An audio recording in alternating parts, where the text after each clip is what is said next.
굿모닝, 좋은 아침입니다. 오늘은 6월 15일 목요일입니다. 오늘도 말씀과 함께 새날을 시작하시는 여러분들을 우리 주님의 이름으로 축복합니다. 오늘도 말씀을 통해 허락하시는 넘치는 은혜와 평강이 여러분들의 삶 가운데 함께 하시길 기도하겠습니다. 오늘 우리가 함께 묵상하게 될 하나님의 말씀은 예레미야애가 4장 11절부터 22절까지의 말씀입니다. 예레미야애가 4장 1절부터 22절까지 말씀, 먼저 함께 말씀 보시고 말씀 나누도록 하겠습니다. 여호와께서 그의 분을 내시며 그의 맹렬한 진노를 쏟으시며 시온에 불을 지르사 그 터를 사르셨도다. 대적과 원수가 예루살렘 성문으로 들어갈 줄은 세상의 모든 왕들과 천하 모든 백성이 믿지 못하였었도다. 그의 선지자들의 죄들과 제사장들의 죄악들 때문이니 그들이 성읍 안에서 의인들의 피를 흘렸도다. 그들이 거리거리에서 맹인같이 방황하며 그들의 옷들이 피에 더러워졌으므로 아무도 만질 수 없도다. 사람들이 그들에게 외쳐 이르기를 저리 가라 부정하다, 저리 가라 저리 가라 만지지 말라 하였으며 그들이 도망하여 방황할 때에 이방인들이 말하기를 그들이 다시는 여기서 살지 못하리라 하였도다. 여호와께서 노하여 그들을 흩으시고 다시는 돌보지 아니하시리니 그들이 제사장들을 높이지 아니하였으며 장로들을 대접하지 아니하였음이로다. 우리가 헛되이 도움을 바람으로 우리의 눈이 상하며 우리를 구원하지 못할 나라를 바라보았도다. 그들이 우리의 걸음을 엿보니 우리가 거리마다 다 다닐 수 없으며 우리의 끝이 가깝고 우리의 날들이 다하였으며 우리의 종말이 이르렀도다. 우리를 뒤쫓는 자들이 하늘의 독수리들보다 빠르며 산 꼭대기까지도 뒤쫓으며 광야에서도 우리를 잡으려고 매복하였도다. 우리의 콧김 곧 여호와께서 기름 부으신 자가 그들의 함정에 빠졌으며 우리가 그를 가리키며 전에 이르기를 우리가 그의 그늘 아래에서 이방인들 중에 살겠다 하던 자로다. 우스 땅에 사는 딸 에돔아 즐거워하며 기뻐하라. 장이 내게도 이를지니 내가 취하여 벌거벗으리라. 딸 시온아 내 죄악의 형벌이 다하였으니 주께서 다시는 너로 사로잡혀가지 아니하게 하시리로다. 딸 에돔아 주께서 내 죄악을 벌하시며 내 허물을 드러내시리로다. 아멘. 아멘. 어떠한 상황이라 할지라도요, 많은 사람들을 대표하고 또 대신하여 다수의 사람들을 다스리는 또 섬기는 지도자를 세우는 것은 정말 중요한 일입니다. 그것이 교회가 됐건 작은 동네가 됐건 한 나라가 됐건 그 지도자들이 내리는 결정이 많은 사람들에게 큰 영향력을 끼치기 때문에 정말 기도하며 좋고 선한 또 하나님을 두려워하는 지도자를 세워야 하는 의무도 우리에게는 있습니다.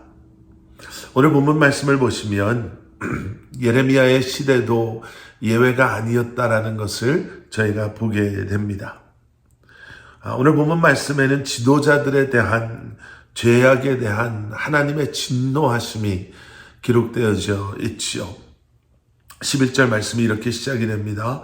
여호와께서 그의 분을 내시며 그의 맹렬한 진노를 쏟으시며 시온에 불을 지르사 그 터를 사르셨도다. 하나님께서 분을 내시고 그 맹렬한 진노가 이제는 그 터를 불태우고 사르고 있습니다.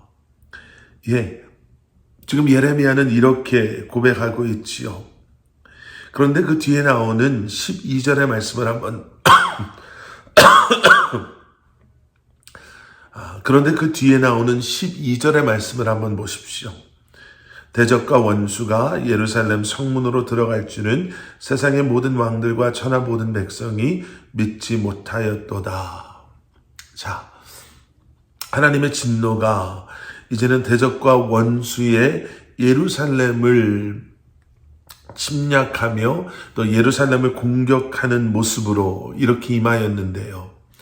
우리가 함께 읽은 12절의 말씀을 보시면 왕들도 천하의 모든 백성도 이 사실이 이런 일들이 일어날 것이다라는 것을 알지 못했다라는 거예요. 상상조차 하지 못했다라는 거지요. 왜일까요?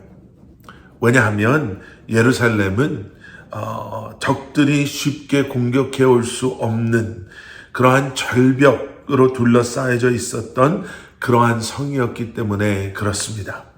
그래서 모든 사람들은 예루살렘의 이러한 지리적인 위치를 신뢰했습니다.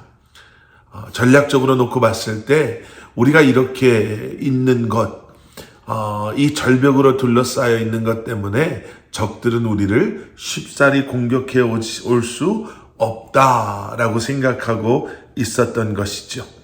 자, 그리고 계속되어지는 13절의 말씀을 보시면요. 하나님의 진노가 하나님의 백성 가운데 임할 수밖에 없었던 이유를 이렇게 설명하고 있지요. 그의 선지자들의 죄들과 제사장들의 죄악들 때문이니. 예루살렘에 살고 있었던 타락한 선지자들과 또 제사장들은 하나님을 멀리하고 자신의 위치를 악용하여서 부당한 이익을 취했고요. 계속되어지는 말씀을 보시면 의인으로 하여금 피 흘리게 하였다라고 성경은 기록하고 있지요. 하나님께서는 이러한 타락한 선지자들과 제사장들을 어떻게 하셨나?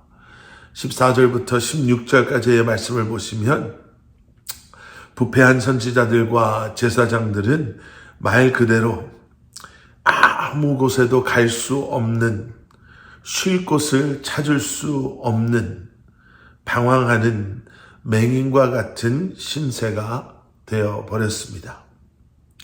이 모든 것이 하나님의 말씀을 등지고 하나님을 등지고 악을 행한 그들의 죄의 결과였지요.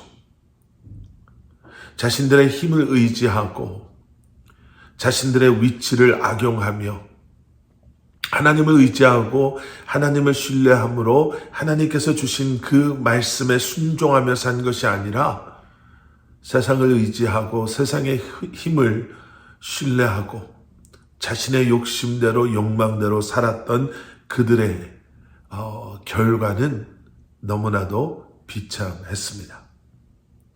20절 이하의 말씀을 보시면요. 이제 왕에 대한 말씀이 나옵니다.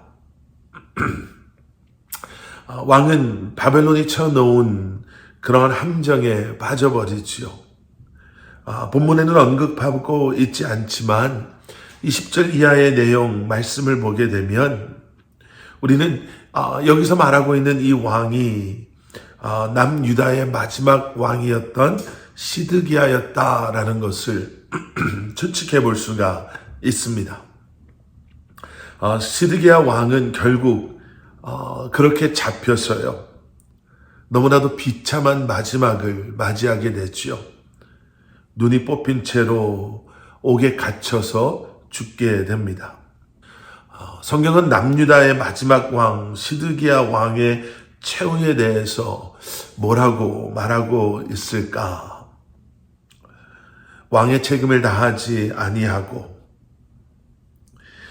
하나님만을 바라보고 하나님만을 의지하며 신뢰하며 하나님께서 맡겨주신 하나님의 백성들을 말씀대로 다스려야 했던 그가 주변의 나라와 자신의 군대를 더 의지함으로 말미암아 하나님으로부터 철저히 외면당하는 하나님의 진노를 피할 수 없는 그러한 상황에 처해졌던 것. 여러분 어쩌면 우리 역시도 그런 마음이 우리의 마음속에 우리를 흔들려고 할 때가 있음을 보게 되죠. 우리 눈에 더 안전하게 보이고 더 확실하게 보이는 그 무엇인가를 더 의지하고 더 신뢰하고 그것을 붙잡으려고 애쓰는 우리의 모습. 여러분, 세상을 의지하고 세상을 신뢰하는 것이 아니라 홀로 완전하신 하나님만이 우리가 의지할 수 있는, 신뢰할 수 있는 분이심을 오늘 다시 한번 기억하시고 주님 앞에 여러분들의 모든 것을 맡기시는 그러한 여러분들의 삶이 되시기를 기도하겠습니다. 함께 기도하시겠습니다. 사랑의 아버지 하나님, 사실 우리 눈에는 어떻게 보면 확실해 보이는 수많은 것들이 우리를 유혹할 때가 있습니다. 우리가 믿을 만하다라고 여기는 우리 주변에 있는 사람들의 이야기들, 다른 사람들의 경험, 다른 사람들의 성공 스토리들이 때로는 우리를 얼마나 불안해하게 하고 또 흔들리게 하는지 모릅니다. 그런데 주님, 그때마다 주님을 바라보게 하여 주시옵소서.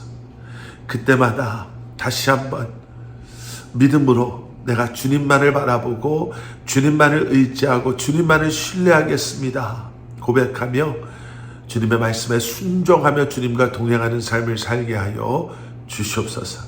예수 그리스도 이름 받들어 간절히 기도드렸사옵나이다. 아멘.